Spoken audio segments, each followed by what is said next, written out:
Welcome to this week's edition of the May 15th edition of the Sideline View from the Hockey House. Our special guest this week is Ray Austin, amateur baseball, what is that, expert maybe you want to say? Or aficionado. Aficionado, that's the word I was looking for there. And I guess, and from the Fort Ripley Rebels, obviously, so that's where he's made his claim to fame. So, Ray, I guess first question is, we all know how bad this spring was for high school activities. I can't imagine what it was like to prepare for this season as an amateur baseball team. I don't know, kind of what did you guys do to get ready for your first game?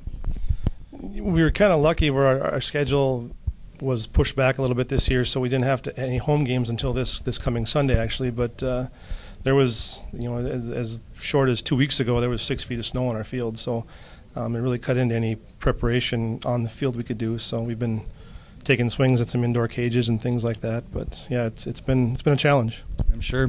Tell us a little bit about the Rebels lineup this year. I know it's years past obviously was very Vice dominated, but I know you've got some new faces and some new blood in there, and just kind of go around the horn with who's playing for the Rebels this season, and maybe just kind of your outlook for the team and the Victory League. We've been blessed with a pretty strong pitching staff. Brett Kramer, Logan Kalis, Ethan Branham, Bill Sather are all back. They're a bunch of young guys with some strong arms. We added a new catcher this year, Brad Wojtaszek from down Piers Way. Matt Valentine, he's actually a Bemidji State football player, but he's playing first base for us this year. Rhett Williamson, Robbie Veith, going to spend some time in the infield. Jason and Bill Sather in the outfield. Jim Kramer and myself will fill in as needed whenever the young kids need a break. But whenever they need a big hit, right? Then right, yeah, exactly. Yeah, the pinch hitter extraordinaire. So, it's a pretty young team as far as we go, but we like that. It's nice to have some stability for years to come. So, what's a smelt fry? It's been our fundraiser for exactly 40 years. It started in 1973. It's a smelt is a real small fish. It looks kind of like a shiner. They're based in the Great Lakes, and you clean them and batter them and cook them, and with the right amount of adult beverages, they taste wonderful. You guys clean them all, or? We used to. In the early years, we'd actually go up to north of Duluth and catch them and clean them. In years past, they haven't run like they have, so we've been forced to buy them off of some commercial ships. So they're cleaned. We still go through them and clean them, but it's been a lot easier. I'm a lot smarter now than I was earlier. It is. Teams to beat in the Victory League. I know Lastrup's kind of always been a real. The last couple of years they've been really good. Who do you see coming out of it this year? I know Nisswa did a couple of years ago too. And the Victory League is a real strong league. We've due to some changes at the state level, they started admitting teams to state tournament based on your region attendance. So last year was the first year we were allowed 4 teams from our region, which is the Victory League, to go to the state tournament.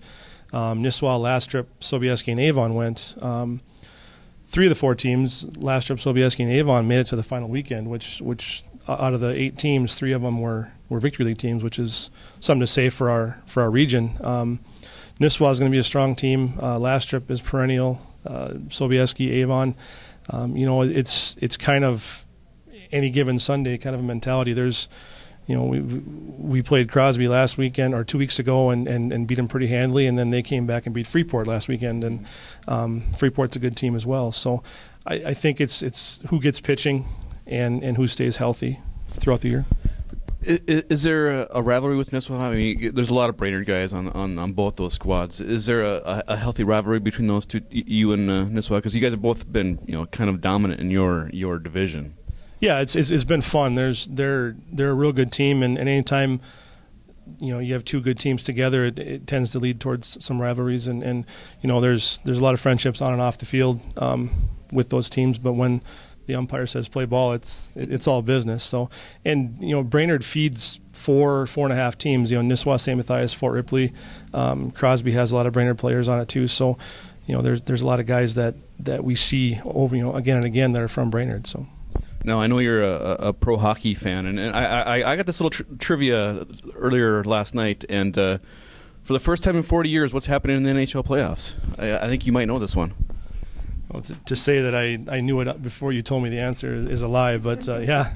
And Dan Anderson didn't know it either, so that's... and we're at the hockey house, and he didn't know. And Dan didn't know, and if Dan doesn't know trivia, it must be a good one. But yeah, Rangers-Bruins, first time they're going to meet in the playoffs. For 40 years, yeah. So who do you like in the NHL playoffs right now?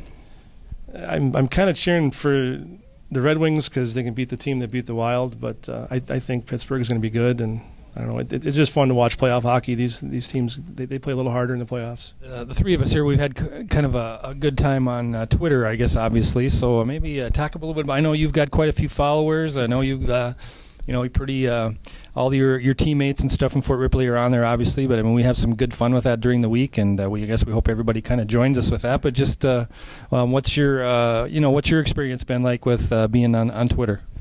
The whole social media thing has been, I'm in the age where people go, "You have a Twitter page?" And yeah, I guess I do. But it's been kind of fun. It started out as a way to communicate, frankly. I mean, with when I was coaching the American Legion team in town, it was interesting to note that when I'd call some of my players, it would ring forever. But if I texted them, they'd text right back. So I kind of got forced into the age of technology. But Twitter's fun. It's fun to give Jeremy a little hard time every now and again with the Brainerd Crosby thing, and just keep him on his toes. Now, we've been at the hockey house here for, I think, about a year and a half, and Dan's always telling us that he was one of the hardest throwing left-handers in Brainerd Warriors baseball history. Now, is that true? I know you guys played together coming up, so how would you assess Dan's velocity on the radar gun? Dan had a plexiglass arm. He could throw it through glass, but if he hit plexiglass, it was coming back. He was a crafty lefty, as they say. He hit spots, and the ball never the same pitch twice.